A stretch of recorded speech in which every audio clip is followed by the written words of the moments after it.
Oi, turma do livro Dois Mundos Tão Meus, Irene Pacheco Machado e Luiz Sérgio. No capítulo 2, a transição vida e morte. Ao chegar à sala azul, todos já estavam à nossa espera, principalmente o encarregado deste trabalho que ora realizamos. Alô, irmãos, desculpe se nos atrasamos. Luiz, vamos apresentar-lhe seus novos companheiros, irmãos Paulino, Ribeiro e Rosa. Senti um imenso carinho por eles. O instrutor falou-nos. O Dr. Paulino e o Dr. Ribeiro passarão as orientações para o grupo. Desejo muita paz a todos. O irmão Ribeiro despediu-se do orientador e oramos para agradecer o novo trabalho. Precisamos estar ligados com Jesus para bem servir aos nossos semelhantes, falou Ribeiro. Agora partiremos para o plano físico. Olhei para Karina e Sara indagando. Vocês sabem o que vamos fazer? Karina me respondeu. Calma, Sérgio. Logo saberemos. E assim, já no plano físico, buscamos uma casa espírita, onde fomos recebidos por Sinara. Verifiquei que o pátio físico daquele centro era bem menor que o espiritual, contornado por uma cerca toda florida. O jardim extrafísico apresentava-se lindíssimo, onde não faltavam miosotes, camélias, amores perfeitos, hortênsias. Nele, 2 guaritas, não como as da terra, mas parecendo chalés, cujos telhados estavam todos adornados de madressilvas. No interior desses chalés, uma recepcionista anotava os dados de cada espírito que desejasse adentrar o centro. A guarita da direita atendia os espíritos doentes e da esquerda os visitantes, os trabalhadores da casa, enfim, os espíritos que ali fossem ajudar. Percebi que todos os espíritos doentes que se encontravam na fila haviam sido trazidos por algum trabalhador de Jesus. Ninguém viera para derrubar médiuns ou obsediá-los. Os irmãos que ali trabalhavam poderiam ser chamados de apóstolos da caridade, tal a humildade de que eram revestidos. Aproveitei e perguntei ao encarregado do chalé dos doentes. Ninguém entra na casa sem passar por vocês? Não, ninguém. E no dia de tratamento de desobsessão, principalmente nesse dia? Todos os que passam por aqui têm de ser cadastrados. E se o cara não desejar ser tratado? Só aqui chegando como acompanhante. Desde que o irmão é cadastrado, já se inicia o seu tratamento, mesmo que ele não deseje frequentar a casa. No dia de desobsessão, quantos aqui trabalham? Só mais 3 irmãos. E vocês dão conta?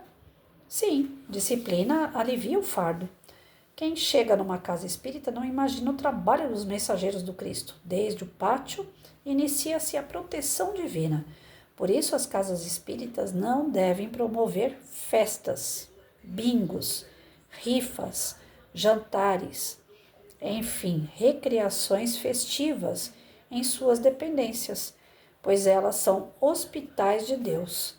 Fique olhando aquele belo pátio florido.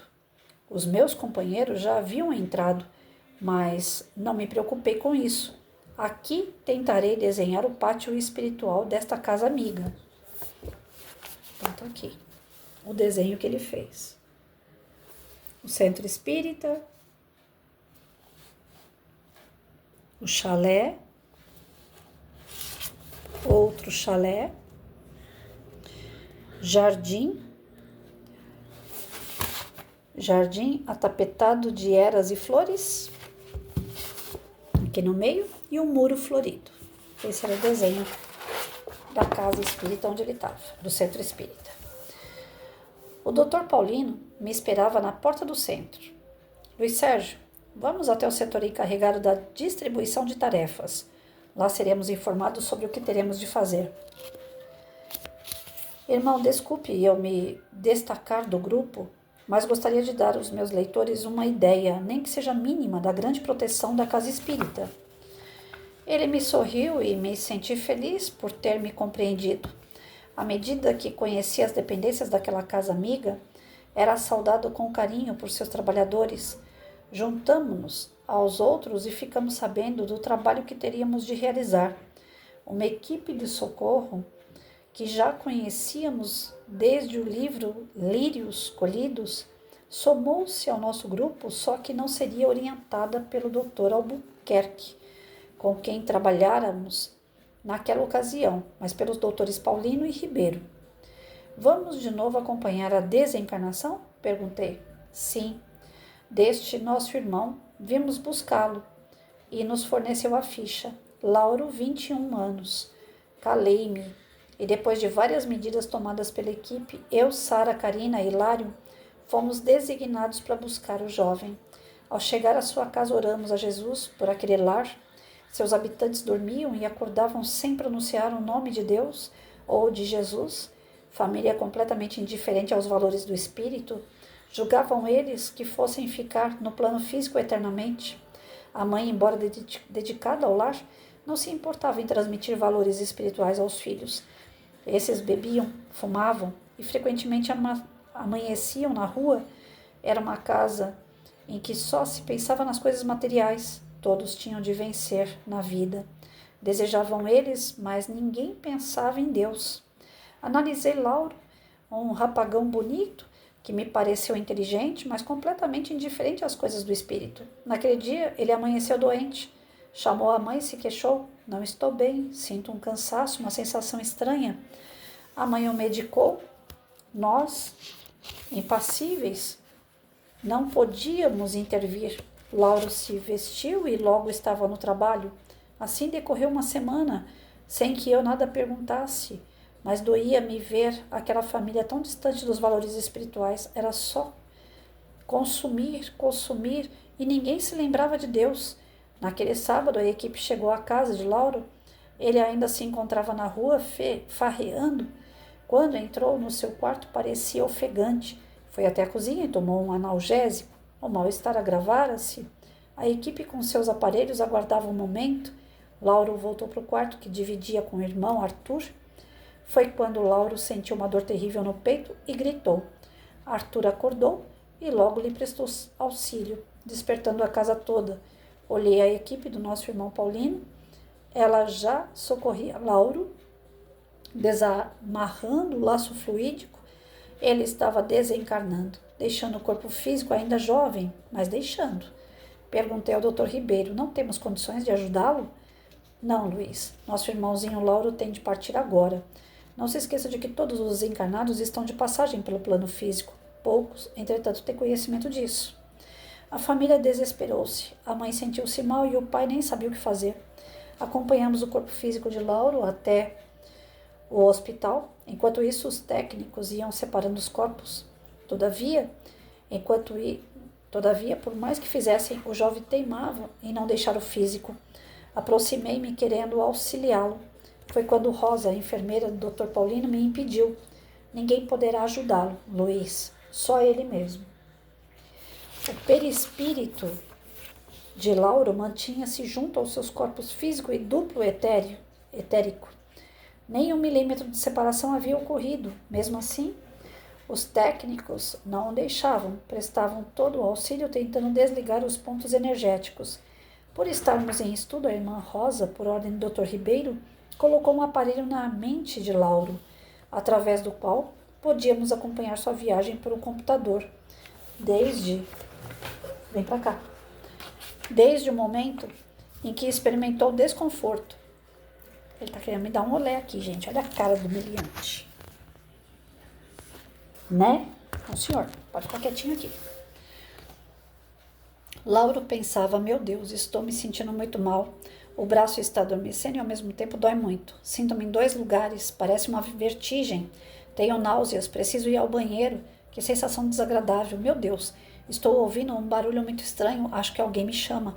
Ali embaixo há uma vala. Vou dar um salto. Meu Deus, onde estou? Que escuridão. Sinto sede. Vou parar por aqui, gente, que já tá ficando bem longa a leitura. Peraí, Mike. Deixa eu pegar o lápis.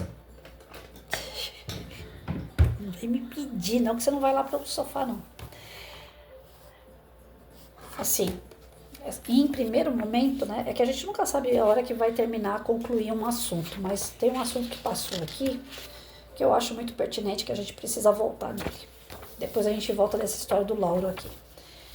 Olha, Vê bem, o que ele fala: quem chega numa casa espírita não imagina o trabalho dos mensageiros do Cristo.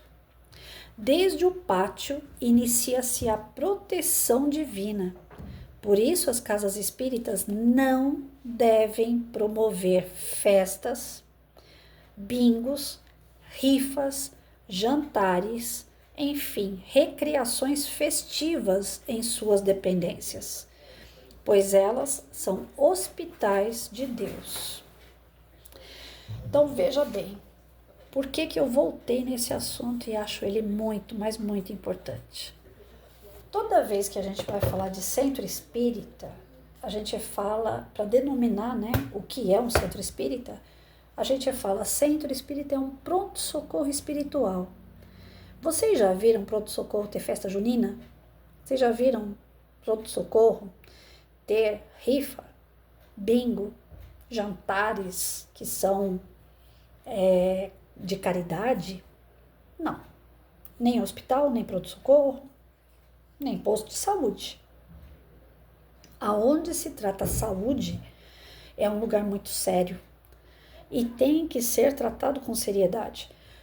Hoje em dia se usa dentro de hospitais, alguém pode falar isso para mim, né? Eu até sei que vai vir um argumento desse tipo assim. Em alguns hospitais, principalmente hospitais onde é de oncologia, né, que trata o câncer, e as pessoas precisam ficar muitas horas ou até dias internado, existem pessoas que vão tocar um violão, que vão, os palhaços lá, os doutores da alegria, que vão fazer brincadeira com as crianças. Pois bem, dentro do hospital físico, a gente está trabalhando o quê? Está trabalhando a mente, a emoção das pessoas. Então, é algo mais voltado, né, no físico, que está atrelado ao espírito, lógico, mas é voltado mais ao físico. São as impressões que ficam coladas no nosso físico, através dos nossos olhos, através dos nossos ouvidos, né? Então, são hospitais físicos que vão tratar o nosso físico. Inclusive, há curas, há melhoras na saúde quando a pessoa está internada no hospital e vem pessoas visitar ela, brincar com ela, fazer um joguinho com ela, né? Mas na casa espírita não funciona bem assim. Se eu começar, eu como médium, por exemplo, começar a brincar com outro médium para poder fazer a alegria de um assistido, o que vai acontecer ali? Nós vamos desfocar a nossa intenção com o plano espiritual. Nós não vamos conseguir manter a linha direta com o plano espiritual, porque o nosso pensamento não vai estar focado no plano espiritual. Como que nós vamos receber uma intuição do plano espiritual? Na hora de dar passe, geralmente, a gente não, um passe comum, por exemplo, a gente não sabe qual é o problema que a pessoa tem quando ela entra na câmara de passe. Não é dado pra gente o caso. Quando é um passe específico, sim, mas um passe comum, não. Mas se eu estiver ali brincando com meu coleguinha do lado, médium, né, eu não vou estar prestando atenção no meu anjo de guarda. Eu não vou estar prestando atenção na intuição que o mentor pode vir me dar dentro da câmara de passe para auxiliar o estômago daquela pessoa, para auxiliar a cabeça daquela pessoa. Porque como eu não sei o que ela tem, eu tenho que ir pela minha intuição, eu tenho que estar ligada ao plano maior. Como é que eu vou estar ligada brincando? Não dá, a gente se distrai, nós somos imperfeitos, não tem como ser que nem Jesus, que está em todos os lugares ao mesmo tempo e dando conta de tudo. Nós não somos assim. Então, nós precisamos focar o nosso pensamento. E a brincadeira numa casa espírita, ela está mais atrelada aos espíritos zombeteiros, que gostam de brincar, do que os espíritos que são sérios. Não é que a espiritualidade maior não seja de bem-humorada, elas são. Mas tem hora para tudo. Na hora do trabalho, não. Então, eu vejo assim que alguns centros, eles não trabalham nenhum tipo de atividade assim, um pouco mais alegre, dentro do pátio do centro. Eles não fazem isso. E pode estar chovendo, eles armam barraquinha para fora do centro. Então, chegou festa junina, eles querem arrecadar um dinheiro para fazer uma obra no centro. Eles podem fazer uma barraquinha de festa junina? Pode. Pode fazer uma quadrilha junina? Pode. Mas fora do centro. fora do centro, faz, arrecada o dinheiro e pode reverter isso em benefícios da casa.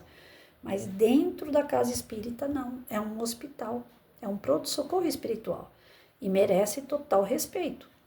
Aí a gente vai um pouquinho mais longe nessa conversa.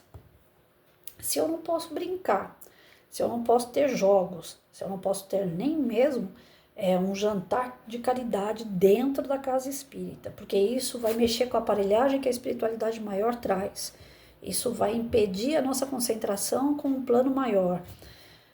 Imaginem só abrir a casa para outras atividades espiritualistas, então. Olha a salada feita. O centro espírita pode receber os espiritualistas para passar informação daquilo que eles não têm. Eles podem fazer curso na casa espírita? Pode. Eles podem assistir palestra, a palestra é aberta ao público, qualquer um pode assistir. Mas o espiritualista trazer atividades deles para dentro da casa espírita tumultua o ambiente. Ah, não, mas é um trabalho solidário, é um trabalho de caridade. Mas não é voltado com a equipe espiritual que trabalha com o espiritismo. Aí é que tá. É como se eu estivesse trazendo um pastor para dar passe. Ele vai dar passe com a técnica, com o conhecimento que o espírita tem, não menosprezando. E é o contrário também. Pegar um espírita e mandar ele lá pregar um culto. Ele vai conseguir? Não, não é a mesma coisa. Então vira bagunça. Eu vou chegar lá como espírita para dar um culto numa igreja evangélica, vai chegar uma hora que eu vou falar de reencarnação, porque eu sou espírita. Eu posso estar ali pregando numa igreja evangélica, mas eu sou espírita e eu vou acabar falando alguma coisa do espiritismo. Então é assim, cada macaco realmente tem que estar no seu galho. Isso é o correto, dentro de uma grade de respeito. Eu respeito o espiritualista respeita o espírita. Gente, é tão complicado quando a gente está na rua, quando a gente vai conhecer uma pessoa, quando a gente vai procurar um emprego e que a gente vai posicionar a religião que é a nossa. Aí a pessoa pergunta, qual é a sua religião? Sou espírita. Tem espíritas hoje que estão brigando para dizer que espiritismo não é religião. Ora, Kardec, quando trouxe a obra, através dos espíritos, foi dito o quê? Espiritismo é filosofia, religião e ciência. Então, como que eu posso ousar de dizer que o espiritismo não é religião? Ele não tem dogmas, ele não tem ritos. Para ser uma religião precisa ter dogma e rito? Não, porque a palavra religião não é para ter dogma e rito. A palavra religião significa religar. É uma forma que a pessoa utiliza para se religar com Deus, com o Criador. Então, o espiritismo é religião, sim. E não tem que ficar discutindo muito isso, porque é o lógico. Então, quando alguém pergunta, o que você é? Sou espírita. Só que aí vem aquela salseira danada. Porque sempre vai ter um que vai falar assim, nossa, onde é que você toca o batuque? Que tipo de espírito que desce lá no teu terreiro? Não é assim que funciona. Porque o espiritualista não tem o discernimento e nem o conhecimento para poder falar assim, eu sou espiritualista, eu não sou espírita. Tem uma grande diferença de um e de outro. E geralmente o que nós estamos recebendo são espiritualistas para dentro do centro espírita. E aí tá virando uma salada danada. Porque os rituais, os dogmas do espiritualista estão entrando nas casas espíritas. E isso faz com que a espiritualidade superior não dê bola, vire as costas. E a gente fica na mão de um obsessor. Tem aquele livro que eu já citei aqui essa semana, eu volto a repetir. Quem quiser vai entender um pouquinho mais sobre isso. Né? Aconteceu na casa espírita. Gente, é lamentável. Tem espírito que fica 400 anos na marcação de um dirigente de casa espírita, esperando ele dar uma brecha para pegar o cara e fechar a casa espírita mediante o dirigente, atacando o dirigente. E não ataca direto, ataca indiretamente. Pega desde a pessoa que está lá na frente, no atendimento fraterno, pega o passista, pega o palestrante, vai pegando e vai tumultuando, até que o dirigente não aguenta. E a casa cai. Literalmente dizendo, a casa cai. Então, o que nós temos que ter? Cuidado com isso, com essas novas ideias. Ah, e o centro está precisando pintar. Então, vamos fazer uma festa junina aí para arrecadar dinheiro. Tudo bem, pode fazer a festa junina, mas não dentro do centro. Vai ter que arrumar um espaço para isso. Ah, apareceu uma pessoa que faz cromoterapia. Nossa, é ótimo, é maravilhoso. Eu não duvido de nada. Apesar de ter muito pouca fé em tudo, eu não duvido de nada. Para algumas pessoas, cromoterapia, apometria, reiki, uma série de coisas, né? Aquela da agulhinha lá, que eu esqueci o nome, ventosa, tem uma série de trabalhos, a constelação familiar, que são maravilhosas. Para algumas pessoas é resultado imediato, mas são atividades ligadas ao espiritismo? Não. A casa espírita abraça esse tipo de atividade por caridade, tratamento gratuito, mas dentro da casa espírita. Uma certa vez eu estava num centro onde o dirigente falou que ia ter um clínico geral e um pediatra, que eles iam atender a população ali local gratuitamente. Só que lógico, né? Fila de espera, tem que pegar senha, aquela coisa toda. E antes dele falar que ia ter clínico geral e pediatra, o centro tinha, supondo, né? Eu não sei a quantidade certa, mas supondo tinha 50 pessoas frequentando. Quando falou que ia aparecer clínico geral e pediatra, triplicou. O salão ficava lotado de pessoas, porque eles ficavam esperando a tal senha que ia ser dada para o clínico e para o pediatra. Aquelas pessoas estavam indo lá para entender Kardec, para estudar Espiritismo, para fazer a sua reforma íntima, ou elas estavam indo lá pegar senha para passar em médico, gratuito, sem ter que tirar um centavo do bolso. Consegue entender?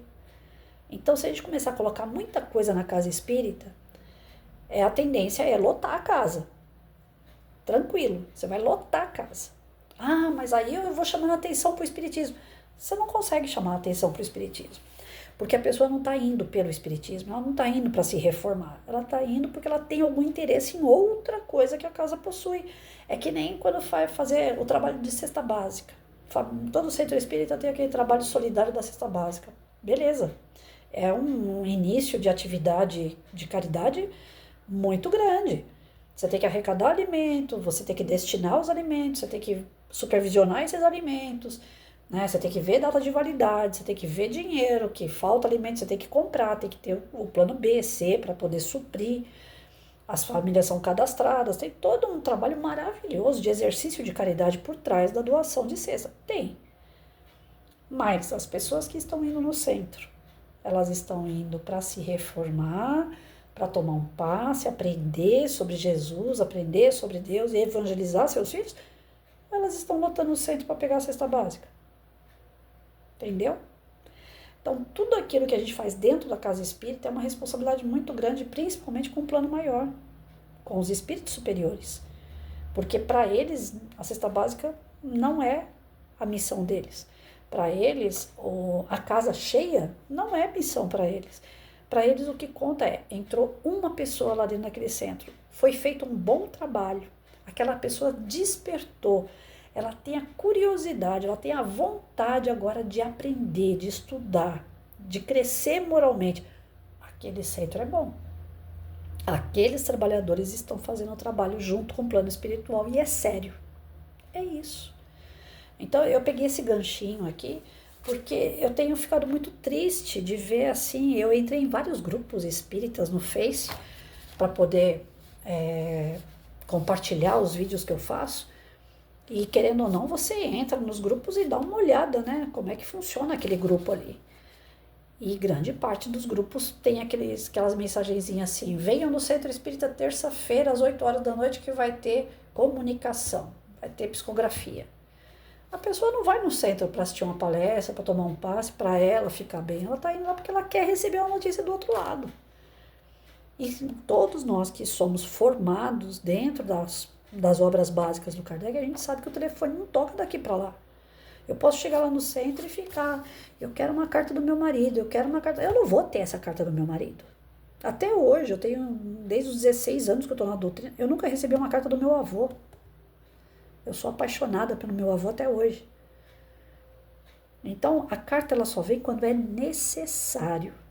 A pessoa pode ir, tomar um passo, assistir uma palestra, de repente vai fazer um tratamento, e dentro desse tratamento ela vai receber uma comunicação, mas ela vai receber porque chegou o momento dela receber.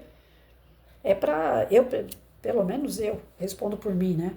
Eu faço psicografia e geralmente eu tenho muito receio de estar escrevendo alguma coisa minha e não do campo espiritual. Às vezes eu tenho a sensação de que eu estou fazendo uma carta minha, alguma coisa assim, para dar força para aquela pessoa tal, e que nem é o plano espiritual meditando aquela carta. É a vontade que eu tenho que a pessoa saia dali com um bálsamo, uma mensagem que dê para ela aquele impulso, aquela motivação, e eu escrevo. Mas 100% ali de certeza que foi uma comunicação espiritual, eu não tenho. Eu não tenho. Eu não tenho condições de dar esse 100% de certeza, porque é de mim querer ajudar. Então, se eu vejo uma pessoa entrar para um tratamento chorando, eu quero acalentar aquela pessoa. Já começa pela minha vontade de balsamizar o coração daquela pessoa. E o plano espiritual vai me intuir. Mas 100% intuição, 100% foi ditado pelo plano espiritual, quem sou eu na fila do pão, gente? Não posso garantir isso. E tem médium que insiste, que ele escuta tudo, que ele vê tudo, ele sabe tudo. Aí vem com aqueles papos, né? Eu sei o passado, o presente e o futuro ainda. Como? Tem muita coisa que a gente tem que desconfiar, que não é sério. E começa a ficar menos sério ainda quando envolve uma série de coisas diferentes. Aí saiu das obras básicas do Kardec. Uma vez eu escutei numa reunião, o Kardec, ele engessa a gente. Eu não acho que ele engessa. Eu acho que ele disciplina. Eu acho que as obras do Kardec, eles vieram para disciplinar. Não vieram para engessar. Engessar significa ficar ali, paradinho, sem sair do lugar. Não, a obra não veio para isso. A obra veio para abrir tua mente. Mas não é porque abre tua mente que você pode fazer tudo. Na verdade, o Espiritismo fala sempre que poder você pode, mas você deve fazer tudo. Então, eu vou parar por aqui, mas amanhã a gente fala sobre o caso, então, da pessoa aqui do Lauro, né? Por que esse rapaz tão novinho foi convidado a voltar para o plano espiritual, tá bom?